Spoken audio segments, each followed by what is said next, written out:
అతి పరిశుద్ధమైన స్థలంలో మనం ఏం చేయాలి? ప్రతిదినము ధూపాన్ని వేసి ప్రార్థన చేస్తూ ఉండాలి. అయితే పరిశుద్ధమైన అగ్ని ఇక్కడ రిలీజ్ చేసినాక దేవుడు ఈ అగ్నిని ఆరిపోకుండా ఉండాలంటే ఇక్కడ ఏం చేయాలంటే ప్రార్థన చేస్తూ ఉండాలి.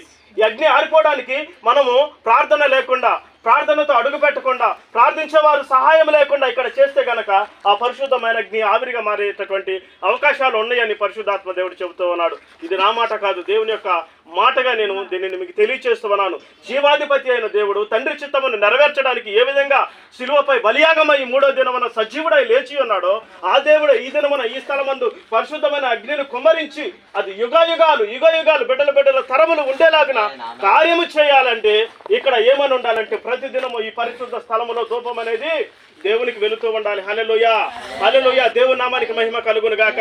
ఎక్కడైతే పరిశుద్ధత, ఎక్కడైతే ప్రార్థన, ఎక్కడైతే అగ్ని, ఎక్కడైతే ఇదిగో పరిశుద్ధత ఉంటుంది, ఎక్కడైతే దేవుని బిడ్డలు ప్రతి దినం వారికి